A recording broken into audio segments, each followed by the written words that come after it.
Nós vamos começar falando de orações que Deus ouve. Abra 2 Crônicas 7, um texto muito conhecido, 7:14. 2 Crônicas 7:14. Lá no Velho Testamento, depois de Reis, você vai encontrar Crônicas. Depois do livro do profeta Samuel, você vai encontrar o livro das Crônicas. Crônicas dos Reis, né? Crônicas 7:14.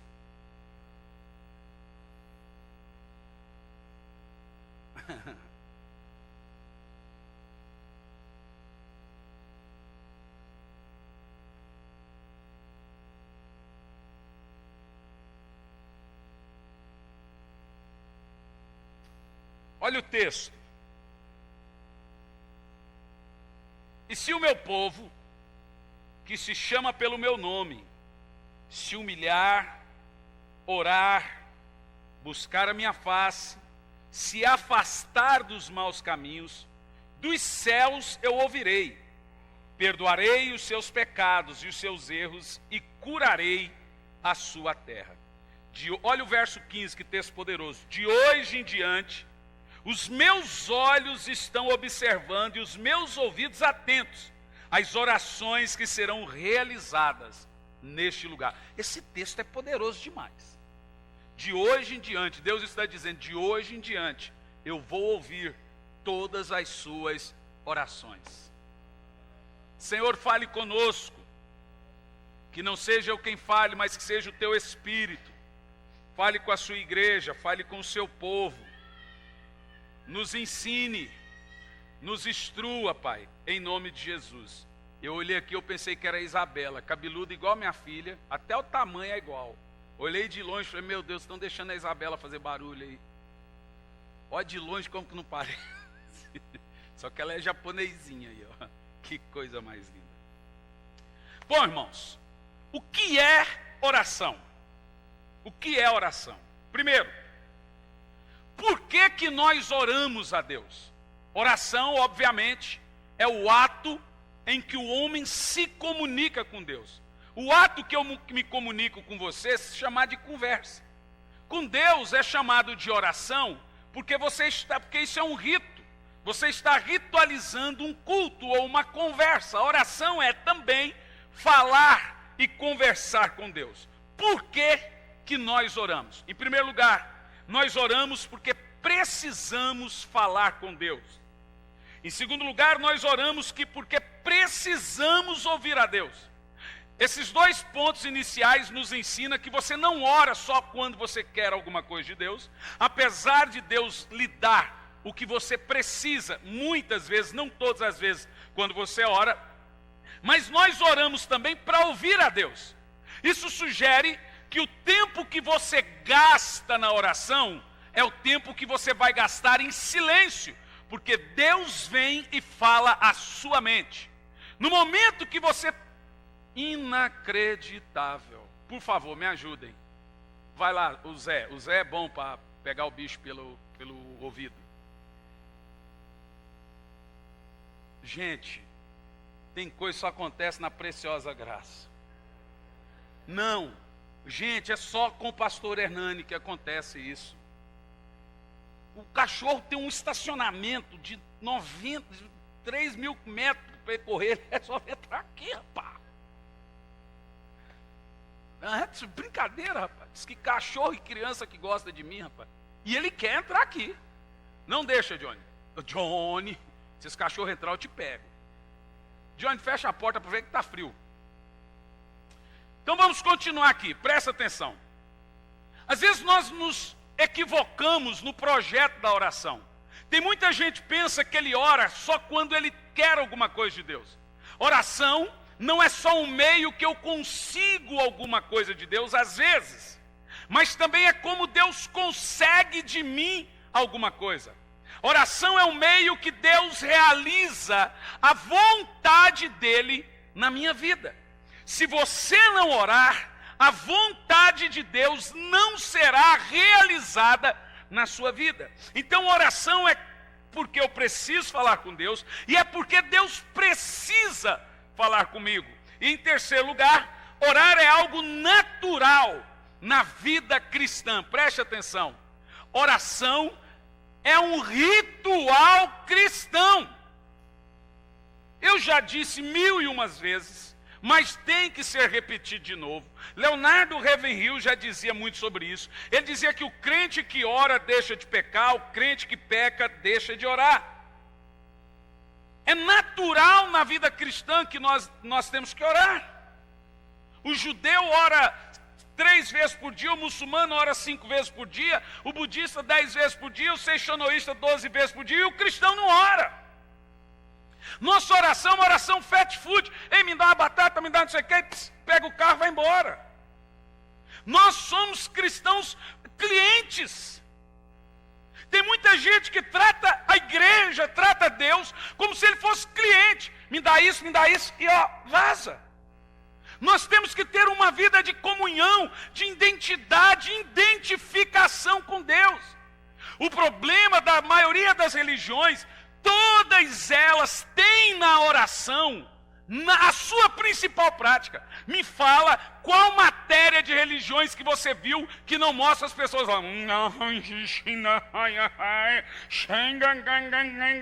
Quem nunca viu? A oração normalmente é o principal e a principal prática de todas as religiões. Ressalto, eles têm deuses mortos, mas o trata como se estivesse vivo. Nós temos um Deus vivo e o tratamos como se ele estivesse morto. As religiões pensam que os seus deuses são vivos e oram com afinco. Oram tanto que essa foi uma das brigas de Elias com os 400 profetas de Baal. Ficaram o dia inteiro orando. Você precisa entender, irmão, que oração é uma necessidade cultural, não apenas sua, mas também de Deus. Deus realiza o projeto dele aqui na terra, o propósito dele aqui na terra, quando nós oramos. Se o crente não orar, a vontade de Deus não será feita. Olha o que Jesus diz: ore assim: Pai nosso que estais nos céus, santificado seja o teu nome. Aí lá na frente Jesus diz: seja feita a tua vontade, assim na terra como no céu. Veja que é na oração que a vontade de Deus que é realizada no céu começa a acontecer na terra. Por isso que nós vemos a igreja como está. Por isso que nós vemos muitos crentes como estão. Não estão caminhando de acordo com o critério, com a vontade de Deus, porque não oram. Porque sem oração, a vontade de Deus que é feita lá no céu, não vai acontecer aqui na terra. Então oração também é uma capacidade. Também é uma necessidade. Uma necessidade humana. Se você não orar, você começa a ficar angustiado. Eu sou o tipo de pessoa, Tony, que quando eu vejo que eu estou começando a ficar amargurado, angustiado, a minha casa, que é muito grande, começa a ficar pequena para mim. Eu falo, o que está acontecendo comigo?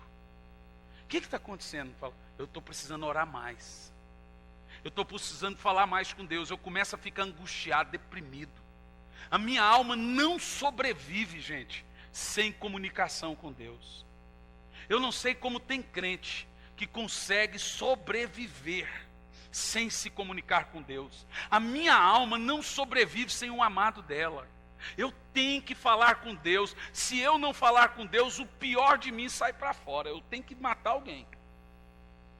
O pior de mim, gente, é eu explodindo. Eu e o mundo. Porque eu conheço, o meu temperamento é fora do comum. Então eu tenho que estar falando com Deus, eu tenho que estar de bem com Deus, para eu estar de bem com a minha família, para eu estar de bem com minha casa, para eu estar de bem com todos. Nós temos que orar, porque oração é uma necessidade física, é uma necessidade emocional de cada crente. Quando nós oramos, irmãos, nós desejamos estar perto de Deus. Agora, quando você não ora, você está mostrando que você não tem vontade de se comunicar com o Criador. que você não tem vontade de estar perto de Deus, nós não seremos bem-sucedidos em nossa fé, em nosso culto, em nosso cristianismo, se não colocarmos em nossa vida diária a prática, escute bem, diária a prática da oração. Em João 15:15, nos ensina que o próprio Jesus orou muito, em Mateus 26:36, o próprio Jesus orou muito antes de realizar os seus milagres. E Jesus declarou em João 15:15, sem mim nada podeis fazer. O que Jesus disse? Mais alto? Agora veja, Jesus disse que você não pode fazer nada, absolutamente nada sem Ele. Como que nós conseguimos viver sem orar? Por isso que nós tomamos decisões erradas. Por isso que nós compramos, vendemos, casamos, descasamos, porque não falamos com Deus.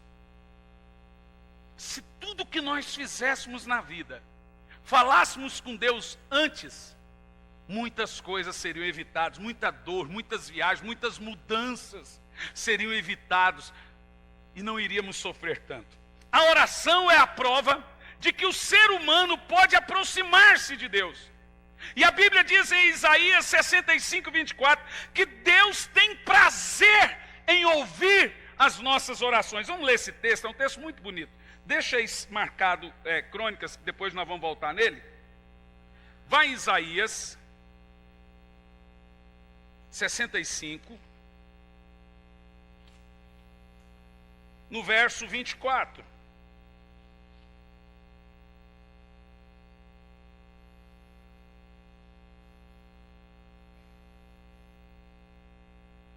Olha aí, ó. Agora a coisa aqui chega a ser um paradoxo. O texto diz assim, ó: antes de vocês orarem, eu já atenderei. E ainda estarão orando, e eu já os terei ouvido. Veja que Deus sabe o que você quer, mas Ele exige que você, mesmo assim, ore. Veja que a sua oração não é por causa de Deus apenas, é mais por causa de você. Veja que Deus tem prazer em se comunicar, em falar conosco através do ofício da oração. Ele se alegra quando nós falamos, eu vou falar com Deus. O que é falar com Deus, gente? É igual você fala comigo. É você dobrar o seu joelho no seu quarto e abrir a boca e falar. Não tem segredo. Agora, que coisa impressionante, você consegue ficar o dia inteiro sem falar? Eu acho difícil. Ainda mais se tratando das mulheres. Agora, a pessoa consegue falar e não consegue falar com Deus. Falar com Deus é só abrir a boca e falar. E Ele ouve, a Bíblia diz que Ele tem prazer em ouvir as nossas orações. Aqui nessa noite, eu quero lhe dar 5 motivos por que devemos orar. 5 motivos porque você tem que ter uma vida de oração constante. Uma vida de oração diária. Primeiro motivo, para não pecar contra Deus. Primeiro livro do profeta Samuel, capítulo 12, verso 23. Vai lá atrás de Crônicas. Lembra que eu te falei? Samuel, Reis, Crônicas. Primeiro livro do profeta Samuel. Esses dias eu ouvi uma música, o pastor Samuel teve pesadelo com essa música. A musiquinha falava assim, ó: Samuel, Samuel, Deus te chama lá do céu. Diz que o pastor Samuel ficou sem dormir. Ele foi no aniversário da Isabela, ficou 3 horas tocando essa música da Aline Barros. Samuel, Deus chama lá do céu. O Samuel estava assim, meu Deus, meu Deus, meu Deus, meu Deus. Não, meu pai, não. Primeiro Samuel... 1 Samuel 12, verso 23, diz assim, ó. Presta atenção, olha o profeta Samuel dizendo aqui, ó: quanto a minha pessoa, longe de mim pecar contra Deus, deixando de orar por vós. Eu vos ensinarei o caminho do bem e da justiça. Percebeu que é pecado deixar de orar? É pecado deixar de orar pelos irmãos.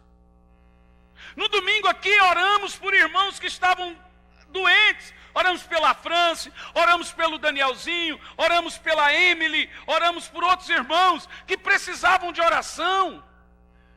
A Bíblia diz que deixar de orar uns pelos outros é cometer um pecado, e um pecado contra Deus.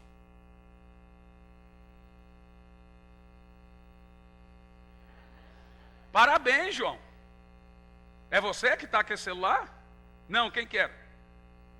Ih, rapaz, é do conselho, menino. É do... Ah, menino. Desculpa, Joãozinho. É que vocês olharam para baixo, eu pensei que você estava olhando no celular, meu filho. Mas o papai falando no celular. Agora veja bem. Ó, escute o que eu estou dizendo. Deixar de orar. O conselho está rindo aqui, ô Luiz. Diz que vai para a reunião do conselho, Senhor. Ó, deixar de orar uns pelos outros, irmãos, é pecar contra Deus. Deixar de se preocupar com a necessidade alheia é pecado. Quando você dobra os seus joelhos em casa, quando você estiver em casa orando, querido, você deve se lembrar daqueles irmãos que põem os seus nomes na hora do pedido de oração. Senhor, às vezes você não lembra do nome. Senhor, eu oro. Samuel disse que ao cometer um pecado deixar de orar, é um pecado contra Deus. Oração, gente, não é coisa de religioso, não. Oração é coisa de gente crente, de gente que ama a Deus, de gente que cultua, gente que se importa com Deus, gente que quer ter um relacionamento com Deus. É inevitável, meu querido, é inevitável que se você não orar, a igreja vai começar, você vai pensar que a igreja tem problema. Aí daqui um pouco você desanima com a igreja, daqui um pouco já não é mais igreja, daqui um pouco todas as igrejas têm problema, daqui um pouco você começa a ir para a internet, põe um defeito em tudo que é igreja e o defeito está em você. Porque é isso que acontece com as pessoas. Porque você vai se desanimando, o culto vai ficando chato, o louvor vai ficando chato. Por quê? Porque quando você tem uma vida de oração constante, você tem vontade de ouvir um louvor, de cantar a Deus, de ouvir a palavra. Quem concorda comigo? Jesus disse que um abismo chama outro abismo. Orar provoca mais oração. Quanto mais você ora, mais você quer orar. Quanto menos você ora, menos você vai querer orar. Quanto mais você vai na igreja, mais você vai querer ir na igreja. Quanto menos você vai na igreja, você se acostuma. É assim ou não é? A gente acostuma ou não? Acostuma. Agora, quando você está indo sempre, você vai gostando e se acostuma. Que um pouco você não percebe, está um mês e meio, 2 meses sem aparecer na igreja. Aqui em Campo Largo tem um negócio doido. Tem gente que fica 3 meses sem aparecer na igreja. Você já dá quase ele como que não está na igreja. Aí depois o cara passa e fala, irmão, você saiu de... Não, pastor, saí não, cara, 4 meses. Não, pastor, é minha igreja. E é impressionante. Aí tem uns que saem. Pastor, eu vim aqui para dizer que eu saí da igreja. Saiu da igreja. Um mês depois ele reclama para os outros, fala assim, não foram atrás, mas meu filho, você falou que saiu. Peraí, você falou que saiu da igreja, ele sai e fica bravo que a gente não vai atrás, mas você falou que saiu. Eu não entendo isso, fica jogando com a emoção da gente. Irmão, toda igreja é uma bênção, onde prega a palavra de Deus. Agora não fique fazendo joguinho, joguete. Eu vou ver aqui para ver se eles vêm atrás, vou ficar sem ir. Para ver se vem atrás. Falaram essa semana para mim. Olha, pastor Elisana mandou uma mensagem para uma que estava tempo. Tempo assim, 1 mês sem vir. E a gente não fica no pé, a gente mandou uma mensagem. A pessoa, em vez de ficar feliz, que a pastora Elisandra ligou e foi atrás, soltou os cachorros. Agora é que vem atrás, é? Ah, meu Deus, ainda bem que falou com ela. Foi com ela que a surubim, tem querubim, serafim e surubim. Que se fosse comigo, irmão. Meu Deus, gente. E sabe o que é isso, gente? É crente que não ora. Crente que não se comunica com Deus. Irmãos, nós não podemos esquecer nunca o poder espiritual que tem na simples prática da oração. Veja, você precisa vencer o pecado, e você só vence o pecado orando. Você precisa vencer seus piores medos, seus piores pesadelos, o pior que há em você, sua emoção deturpada, e você só consegue isso orando. Ninguém alcança vitória sem orar. E nós estamos no tempo da graça. Isso significa que não há mais aquele sacerdote que pega o seu problema e leva para Deus. Isso significa que você tem acesso a Deus. Isso significa que não tem mais alguém que ora no seu lugar. Tem alguém que ora com você, não no seu lugar. O véu do tempo se rasgou. Isso significa que você tem que falar com Deus. O sumo sacerdote hoje não sou eu. O sumo sacerdote hoje é Jesus. Você tem que falar com Deus. Se você não falar com Deus, nós não teremos comunhão. Inevitavelmente, o que há de pior em você vai começar a aparecer. Você vai cair. Segundo, por que devemos orar? Para vencer as tentações. Veja aí Marcos 14, no versículo 38. Mateus, Marcos. Agora já no Novo Testamento. Antes eu estava não abrindo muito, mas como tem muita gente nova na igreja, as pessoas têm que aprender a manusear a Bíblia, então a gente passou a abrir de novo, para elas aprenderem a manusear a Bíblia. Inclusive, eu louvo a Deus por alguns irmãos, a gente às vezes vê e não fala, mas às vezes é bom falar. Trabalhos excelentes. O Luiz, quantas pessoas você está trazendo no domingo, meu querido? 20 irmãos. Você vê que Deus já está enviando o pastor Zé para a África, que esse é um trabalho que o pastor Zé sempre fez. E Deus está levantando. E vê como que isso é importante, irmão. E na van dele, ele está trazendo pessoas que se batizaram agora, né, Luiz? Que se batizaram domingo. Vamos aplaudir o Senhor. 20 irmãos. Faça isso, irmão. Oh, irmão, se você não souber a alegria que me dá isso. Isso é tremendo. Segundo, por que nós oramos? Marcos 14, 38. Diz assim, ó. Veja, vigiai e orai, vírgula, para não cairdes em tentação. Pois de um lado o espírito está pronto, mas por outro lado a carne continua fraca. Olha, veja bem, viu que texto poderoso? O texto aqui não está dizendo que a carne é fraca no que tange ao pecado, e nem o espírito é forte no que tange ao pecado. O texto e o contexto aqui é sobre oração. O texto aqui está dizendo que a carne é fraca no que tange a oração, e o espírito ainda está pronto sempre para orar. O texto indica, para quem aí pensa que não consegue orar, que a hora que você abrir a boca, o seu espírito ele já tem uma chavinha automática pronto para orar. Significa que ninguém precisa aprender a orar, é só começar. O espírito está sempre pronto. Ó, o cachorro de novo, esse cachorro está endemoniado. É um saco, meu Deus. Ó, ô Zé, você que tem essa cara de bravo, fica na porta ali, Zé. O cachorro tentou entrar aqui, ó. Agora é outro. Gente, que coisa, Jesus. Que coisa. Tá difícil, hein? Fica aí, Zé. Só não morde o cachorro, Zé. O último cachorro que mordeu o Zé morreu. Uma cobra mordeu o Zé e a cobra morreu, gente. Não estou brincando não, é sério. Não é, Zé? Eu não vou morder o Zé nunca. Olha o que Jesus fala, preste atenção. Vigiai e orai. Sabe o que a Bíblia diz, Anderson? Se você não tiver uma vida de oração, você vai cair. Quem não ora, cai nas tentações. E nós somos tentados constantemente. Quem aqui é tentado sempre? Às vezes você é tentado em vários tipos de coisas. Você é tentado a enfiar a mão na orelha de um. Você é tentado a xingar um. Você é tentado a destratar um, a humilhar um, a pôr para fora, que está entalado, está até aqui. Você é tentado. Você é tentado às vezes a pagar de mau testemunho. Você é tentado às vezes a cair no pecado sexual, a cair no pecado moral. Nós somos tentados constantemente. Você é tentado a murmurar, você é tentado a negar a Deus, você é tentado a questionar a Deus.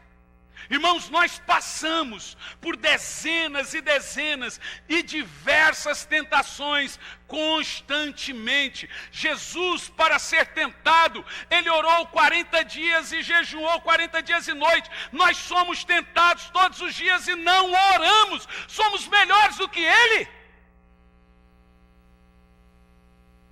E eu estou falando do Verbo encarnado, Filho de Deus. Jesus, sabendo que ele seria tentado, ele foi levado pelo Espírito Santo ao deserto para ser tentado. Para isso ele orou e jejuou. Por causa disso ele orou e jejuou. Nós somos tentados constantemente e não oramos. Está explicado a raiz das nossas fraquezas? Qual é a raiz das nossas quedas em tentações? Qual é a raiz dos nossos pecados? Qual é o início das nossas fraquezas? A Bíblia diz, ela diz, abra Romanos, capítulo 8.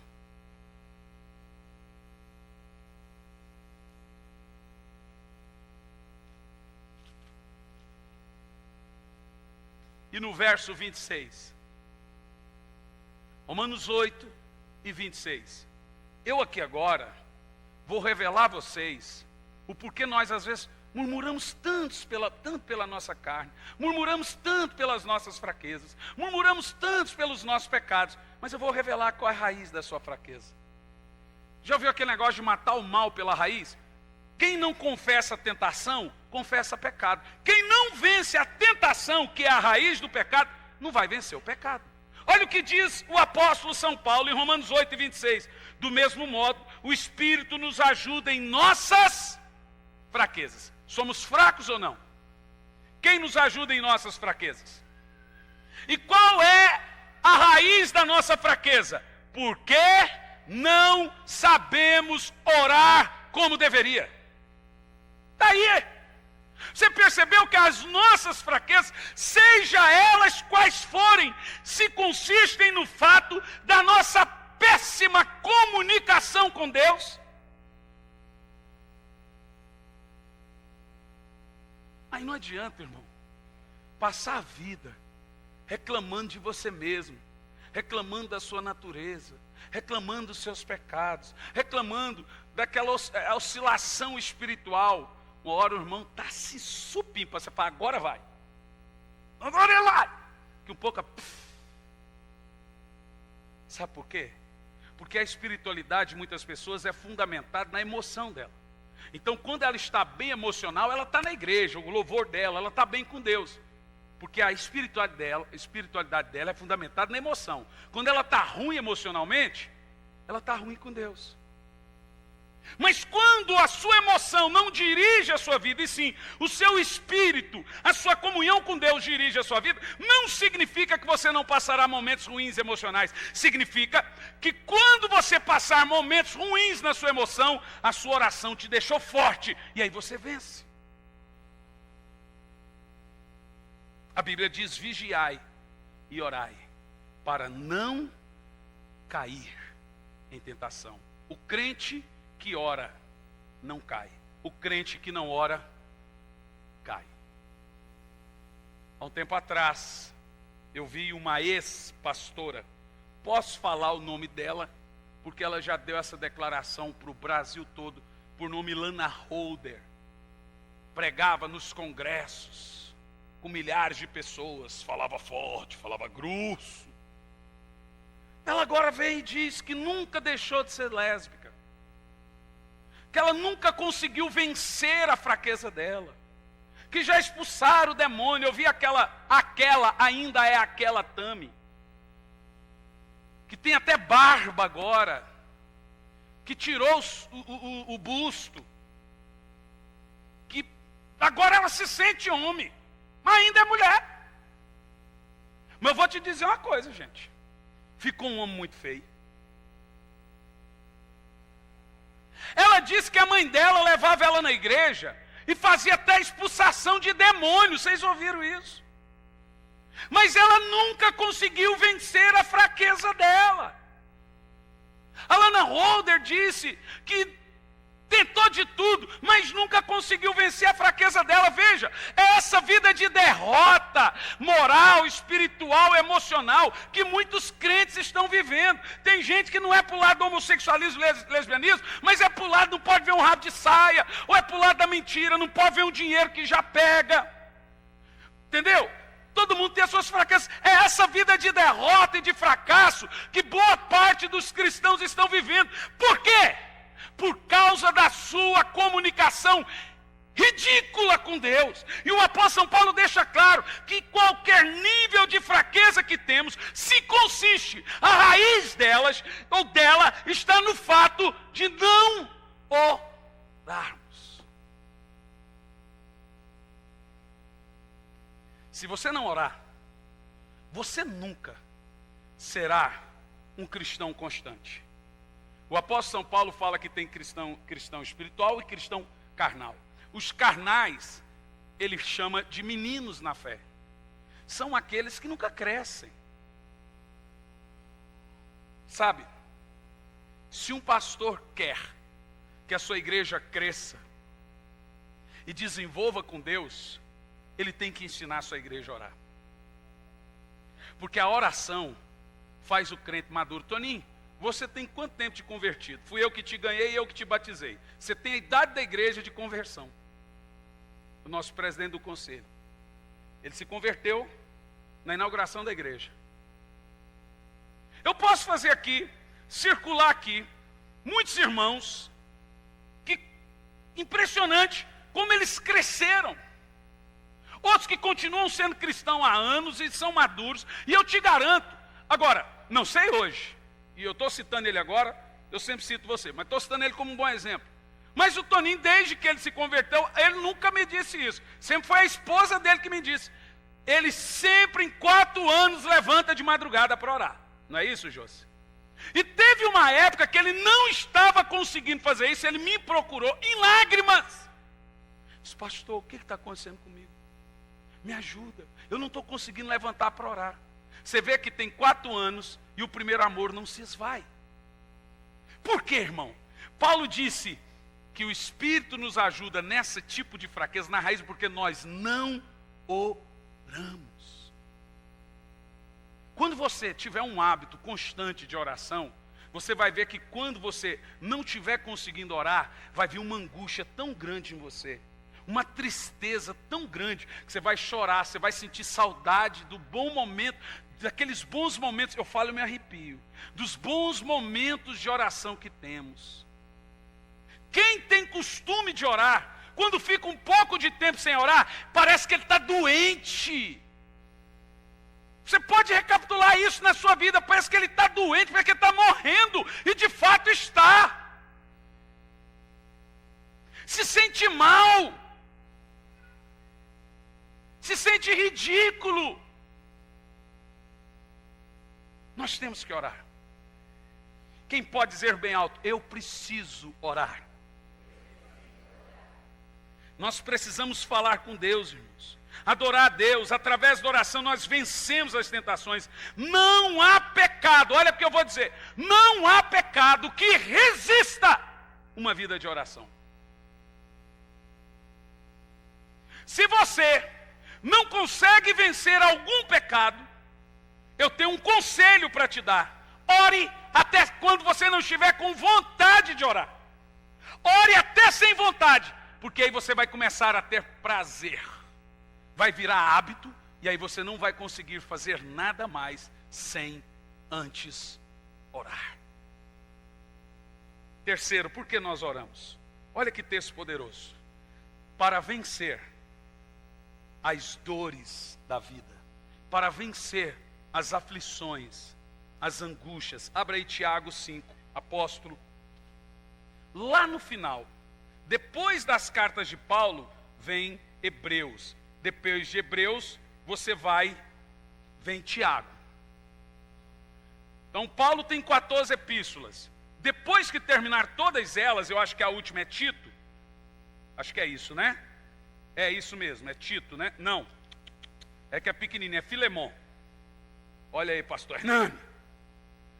Aí vem Hebreus e vem Tiago. Tiago 5, versículo 13. Olha que coisa tremenda. Ó, por que você deve orar? Presta atenção todos vocês aqui no que eu estou dizendo. Está alguém entre vós sofrendo? Oh, aleluia. Eu vou fazer essa pergunta aqui. Tem alguém aqui nessa noite passando? É 5,13 de Tiago. Não, desculpa, é. Não, é 5,13 mesmo. Eu falei certo, né? Então é isso mesmo, então vamos lá. Eu vou fazer a pergunta de Tiago. Alguém aqui nessa noite, passando por momentos tempestuosos na sua vida, sofrendo, passando por luto? Eu disse isso na terça passada, Toninho, e volto a repetir. Não é contando para alguém o seu problema que vai resolver sua dor.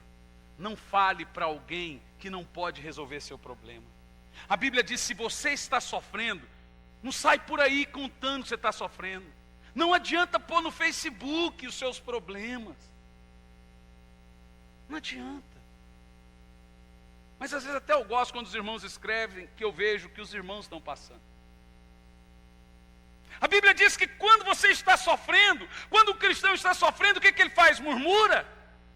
O que ele faz? Sai por aí tentando desesperadamente, de todas as maneiras, procurando recursos. Não, se alguém está sofrendo, faça uma oração. Ore. Ore. A oração deve acontecer no exato momento da sua dor. No exato momento da dor, é uma hora que a oração... Oh, irmão, Deus tem um negócio com gente que sofre e ora. Oh, irmão, Deus tem um negócio com o momento da nossa dor. Quando você vai na Bíblia, foi nos momentos de dores das pessoas, quando elas derramaram a sua alma. A Bíblia diz que Deus se cansa das palavras. Malaquias diz, vocês cansai o Senhor com as vossas palavras. Mas a Bíblia diz que Deus não resiste o nosso quebrantamento. Olha, Deus é tremendo, Deus não resiste quando você mistura a oração com o clamor. Isso é chamado de oração suplicante. É quando aquela mulher disse para o sacerdote ali, não estou bêbada, estou derramando a minha alma perante Deus. Oração suplicante é você chorar para Deus. É misturar as palavras com as suas lágrimas. Irmão, essa é a oração mais poderosa da Bíblia, é suplicar. Está alguém sofrendo? Ore! Ore! Se você não aguenta mais a dor, chore para Deus, leve para Deus a sua dor, aprenda a falar com Deus, irmão.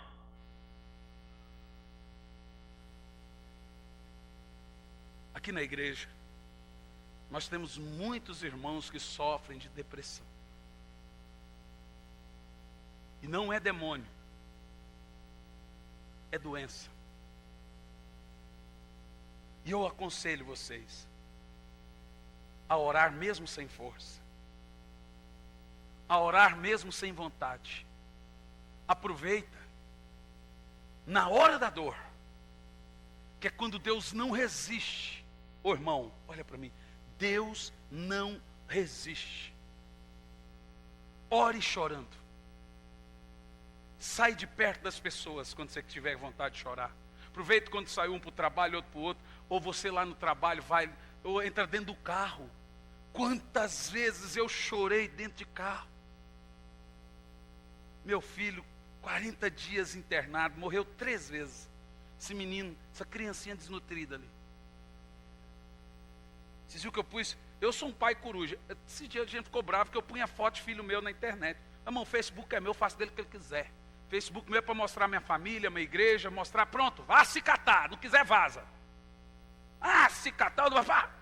Ah, só que me faltava mesmo, rapaz. Você acredita nisso? Foi para um menino com 13 anos, falei, mas não parece que tem 13 anos, todo mundo falou que era eu. É você, pastor, esse menino lindo? Ah, obrigado. Mas esse menino aqui, gente, com 4 anos de idade, eu pegava ele com uma mão assim, ó, na UTI. Ele morreu e Deus ressuscitou ele. Muitos conhecem a história, muitos não.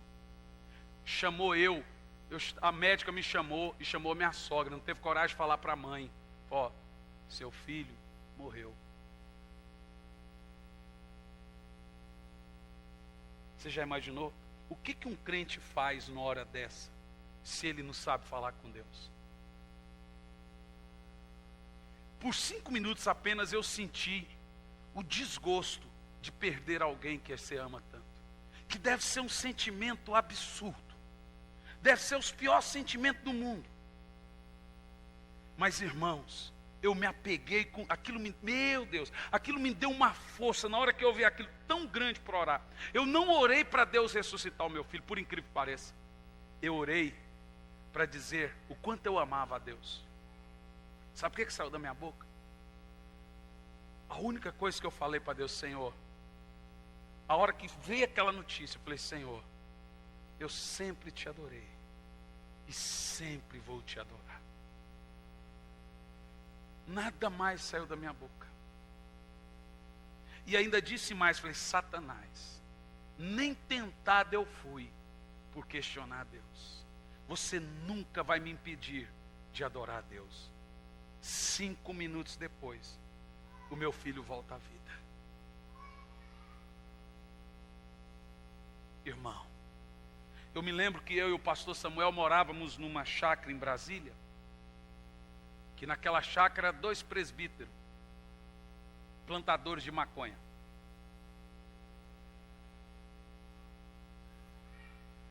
Pastor Parício da Margarete separou, esparramou os filhos para uns cantos.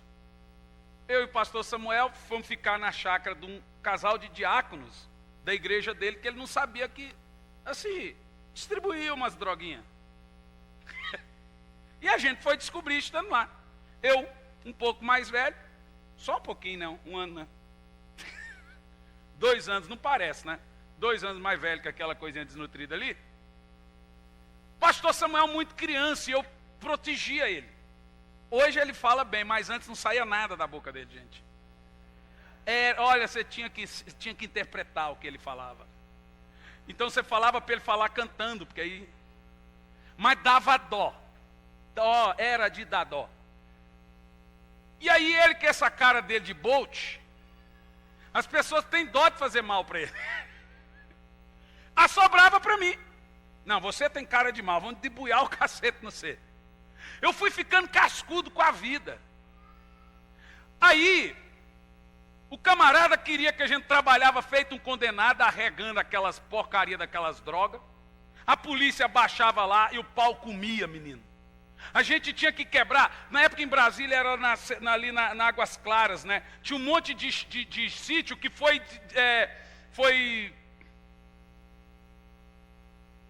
desapropriado para fazer uma cidade nova que chama Águas Claras hoje. E aí tinha esses prédios, a gente tinha que quebrar aquilo. Para quebrar essas colunas, eu tinha o quê? 9 anos de idade, por isso que eu sou um tourinho assim. Ele é porque comeu muito, eu é porque quebrava a coluna.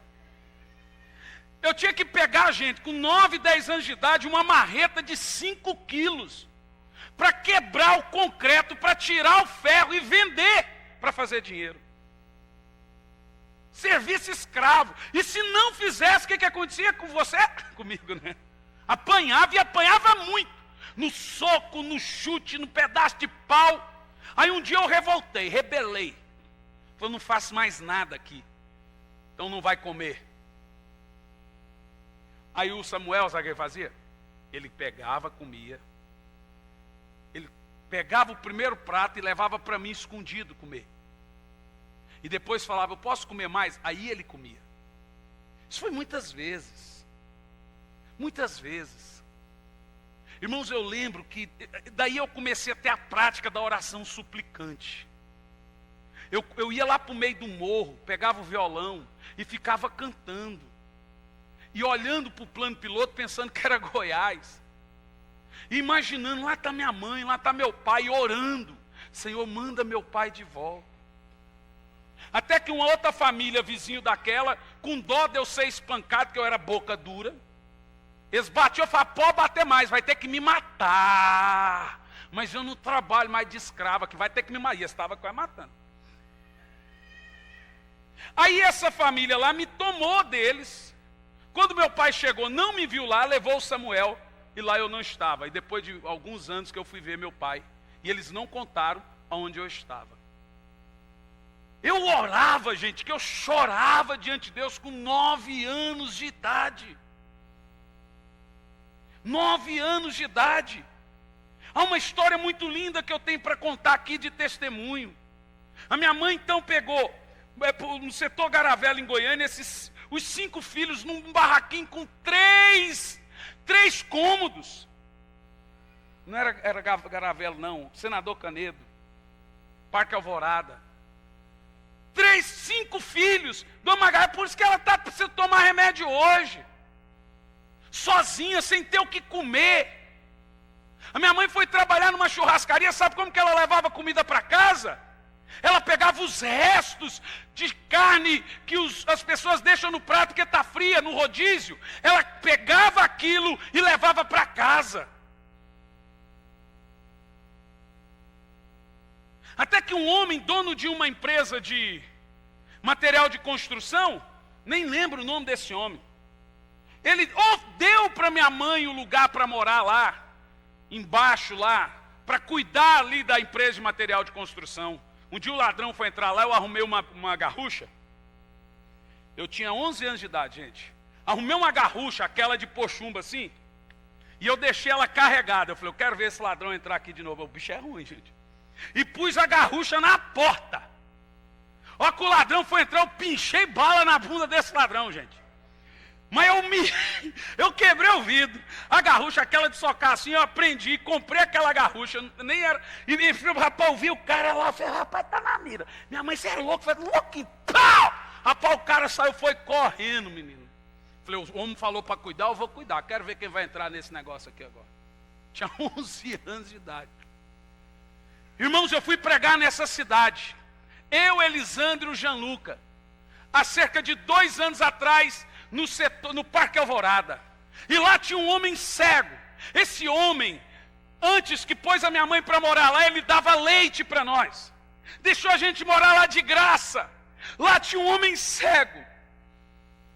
E eu vi aquele homem cego. Falei, vem aqui o senhor, que eu quero orar para o senhor. E eu orei para aquele homem cego. Quando aquele homem enxergou, ele começou a chorar. Eu falei, qual é o nome do senhor? Ele falou o nome dele. Do que o senhor faz? Falou, sou dono de uma empresa de material de construção. Eu falei, aonde? Eu falei, não é possível. Falou assim, quem é você? Eu falei, sou o Hernani. Ele lembrou, não, você é filho da dona Margarete? Eu falei, eu sou filho da dona Margarete. Esse homem que era cego começou a enxergar na hora. Aquele homem que um dia arrumou uma casa para nós ficarmos, que levava leite para nós, anos depois agora estava sendo curado da cegueira, de um câncer, completamente curado, Deus sendo grato. A Bíblia diz que quem dá pão para comer ao necessitado, o Senhor vai multiplicar os seus ganhos. Tudo que você planta, você colhe, irmão. Eu olhei para minha esposa em lágrimas.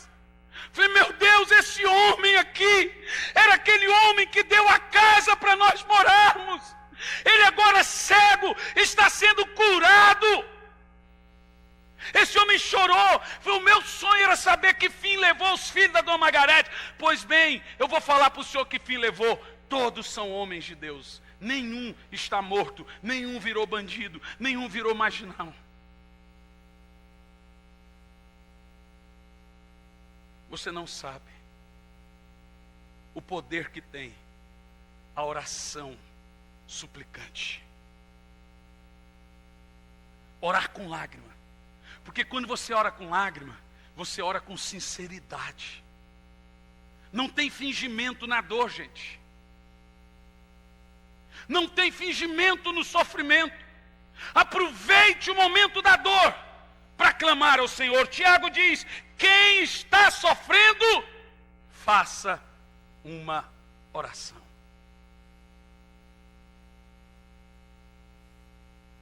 Ele diz mais ainda, se alguém está alegre, cante louvores. Porque tem gente que está sofrendo, não consegue cantar. Então, se você não consegue cantar, você não vai vir na igreja? Não. Aqui é um lugar para quem está alegre cantar, para quem está sofrendo chorar para Deus, derramar a sua alma perante Deus. Então, por que nós oramos? Para vencer as aflições da vida, para vencer as dores. Quando eu perdi tudo em Brasília, devendo 500 mil reais, estávamos construindo uma grande agência de missões. Vendi tudo que tinha em Curitiba e fomos para Brasília. Agora o governador Arruda resolve que ele tem que tomar tudo dos crentes, passar patrola em cima das coisas dos crentes. Derrubou um monte de igreja. Arruda, aquele que foi pego lá. Da noite por dia, tudo que nós tínhamos perdemos. Tudo que eu tinha. Trabalhávamos lá em Planaltina, a Ruth trabalhava lá. Perdemos tudo, devendo R$500 mil. Quando R$500 mil era muito dinheiro. Ainda é. Entrei dentro do carro, 1.800 quilômetros com a minha esposa e com meu filho, e vim dirigindo sem parar, 1.800 quilômetros, chorando. E disse: Senhor, o Senhor me tirou do nada. Eu vim do nada, eu vim da miséria, passei fome, fui espancado, sofremos tudo que não podíamos, como criança, amadurecemos antes da hora. Agora eu volto sem nada. O banco levou o carro. Quando chegou em Curitiba, o banco buscou o carro, era um Ford Fusion. Sem nada, devendo R$500 mil. Eu vim orando de lá até aqui. Hoje não devemos 1 centavo para ninguém, gente. Não tem problema que não se resolva com a oração suplicante. Aprenda a levar os seus problemas para Deus. Aprenda a chorar diante de Deus. Aprenda a não se distanciar de Deus na hora da dor, a não deixar divino culto na hora da dor. Aprenda a clamar. Aprenda que a maior vitória que existe, ela acontece quando você não faz nada em se tratando de atitude, mas quando você faz muito num quarto trancado de joelhos, reparando suas trincheiras, pedindo perdão para quem tem que pedir, consertando com quem tem que consertar, primeiramente com Deus, buscando aonde você errou. A Bíblia diz: procure saber aonde você caiu e comece de novo.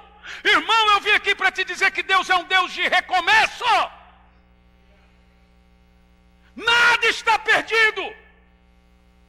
Aprenda a orar e a chorar diante de Deus. Eu estou aqui entre gente vencedoras. Pare com essa visão de gafanhoto, que é a visão daqueles 2 espias que chegaram lá na cidade de Canaã e disse: nós vimos gigantes, que nós perante eles parecíamos gafanhotos. É a visão de gafanhoto. Tem a visão de gente grande, tem a visão de Josué e Caleb. São grandes, mas podemos vencê-los, porque maior é aquele que está em nós do que aquele que está no mundo. Você não está sozinho, você não está sozinho. A sua oração, ela é ouvida. Deus está com você. As coisas mudam quando você entende que Deus ouve a oração suplicante. Deus ouve, Ele tem prazer em ouvir o nosso clamor.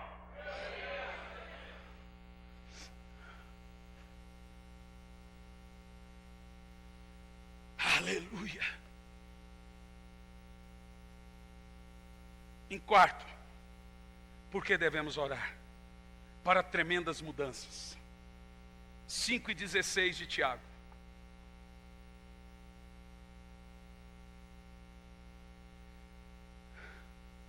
Portanto, confessai os vossos pecados uns aos outros, e orai uns pelos outros, para serdes curados. Agora olha o texto.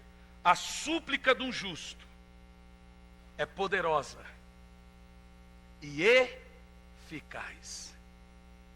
Uau! Você percebeu? Mas a sua oração não é poderosa porque a oração é poderosa. A sua é poderosa porque quem ouve ela é poderoso. Você ora. Irmão, eu vou fazer uma pergunta. Quem aqui quer dar uma mudança de 360 graus na sua vida? Uma guinada, mudada totalmente. Sim, total. Igual esse menino ali, o Igor. Lá em Portugal, num clube, dormindo mal, comendo mal, desacreditado. E a gente orando. De repente, Deus abre as portas assim num contrato em euro, vai ter moradia, tem tudo. Um clube de futebol na Europa. Ou seja, quando todo mundo já pensava, eu falava para a Rosinha, para o Petro, assim, Deus dá uma mudança. Quem precisa de uma mudança assim? Ó? Levanta a mão. Tiago diz que você ora para tremendas mudanças. Eu quero induzir você a não desistir desses dias de oração que teremos aqui nas terças. Porque Deus vai mudar situações aqui. Mas nós não vamos orar por você. Nós vamos orar com você. Diga amém. Diga eu quero orar. Diga oração suplicante. Em quinto e último lugar, por que devemos orar? Mateus 9:38.